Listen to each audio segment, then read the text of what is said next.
Why should I do an MBA? When should I do an MBA? Where should I do an MBA? Should I do an MBA at all? This was what we discussed at MBA Soch Voch.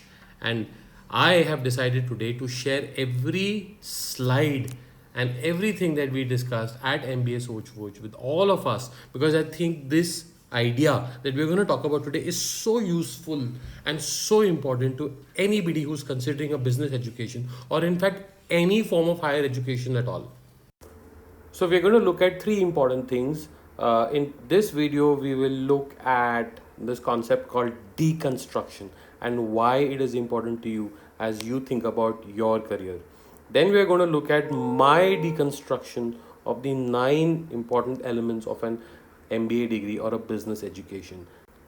And finally, I'm going to talk to you about how you can use this to prioritize what you're looking from your business education and identify alternatives. And I'm going to share with you 5 specific alternatives to an MBA to pursue business education.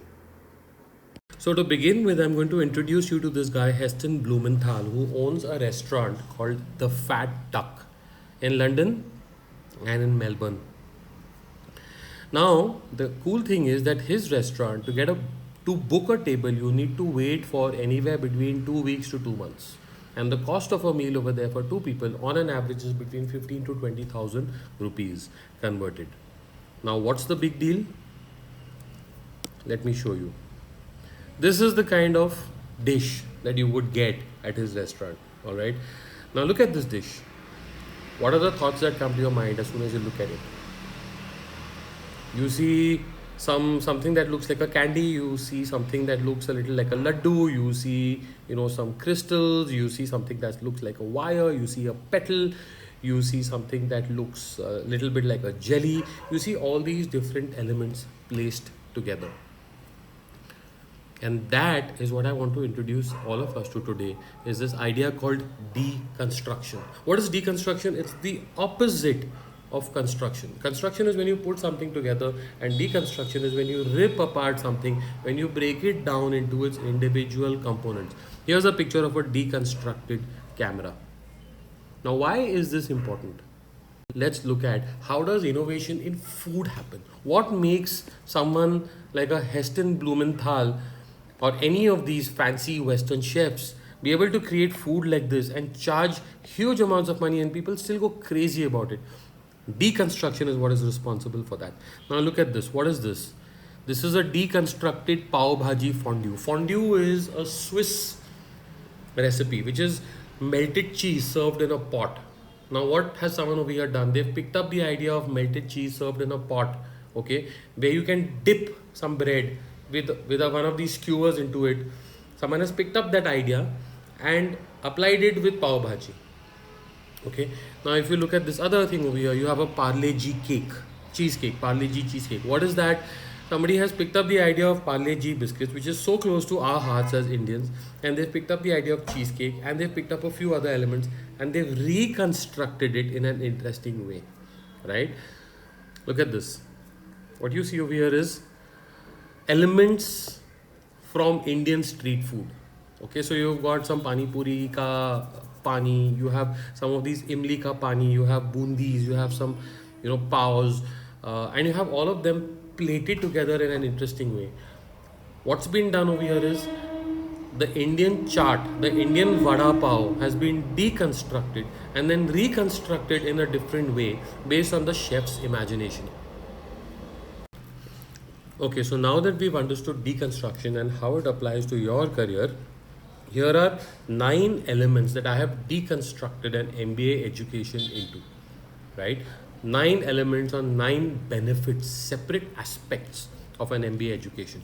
Now remember, this is my deconstruction of an MBA. You may do it differently. You may speak to your advisors or some seniors of yours, and you may deconstruct it a little differently, and that's absolutely fine. What is important is the thought, is the approach of deconstructing it and then thinking about what is actually important to you. So here's my deconstruction. First and foremost, MBA offers you a degree. It offers you a postgraduate degree, a certificate, a piece of paper that has its own value. Then it offers you a bunch of business jargon, business concepts, business theories, okay, which you can at least theoretically understand. You know these words, you can use them. Sometimes they are fancy words, but that's okay. You can blow people away with their fancy words, and they can't necessarily blow you away, right? The other thing is, it offers you a student lifestyle, right? It offers you maybe staying in a hostel, working, with projects, with teams and deadlines, with multiple different students, exposure to a student lifestyle. Then it offers you some skills, practical life skills in terms of meeting deadlines, managing your time, communicating with your teammates, making proposals, presentations. It offers you some skills. Then it offers you an alumni community, a community of people who've passed out from that institute and they are a part of a network. And to some extent, those people who are a part of that alumni network, they are a little more accessible to you than they may be to people who are not alumni of the same institute. All right, so an alumni network. Then, most good MBA colleges would also offer a placement process where companies will come to the campus and there'll be an interview process and you may be able to get placed with a company, right? Then, if you look at this slide, these are all the superheroes, right? And it offers you this feeling of being a little bit like a superhero. It makes you feel powerful. If you're an MBA from a good college, a branded institute, it makes you feel, it gives you a certain amount of credibility, a certain amount of self branding, and why not? That's a superpower. Then an MBA may offer you some amount of practical business skills, maybe some amount of entrepreneurial skills, maybe something related to the practical management aspects of a business. And it could, depending on the kind of engagement that you have with projects and startups and initiatives at your MBA college during your 2 years there. And finally, an MBA seems to offer some kind of a ticket to success, some sort of an easy, or let's not say easy, but smoother path towards creating success. And that could be one of the things that it offers that you are interested in, right?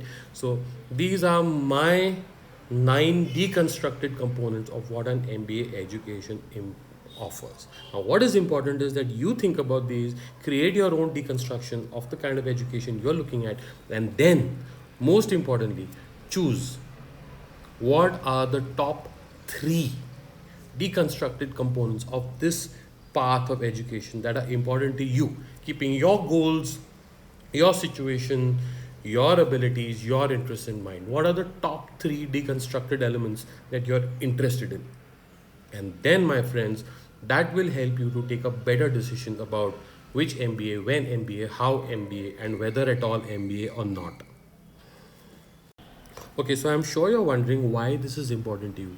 It's important because you need to deconstruct your career. You need to deconstruct your path of education into its elements, into the different benefits and features that it offers you. And then you need to align those with your interests, with your goals, with your particular situation. And then you need to identify what is actually important to you. So there we go. That is all the different deconstructed elements of what I believe an MBA can offer you. Degree, business jargon and concepts, student life, alumni network, placements, confidence and brand values, security, life skills, and finally, practical business skills.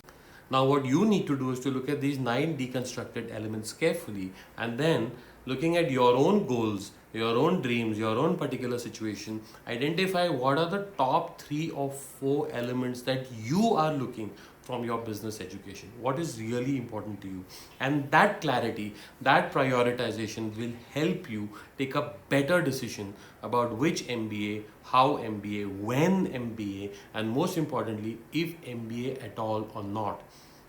And if not, what are the alternate possibilities of a business education that may be more suitable to you? I hope this helped you.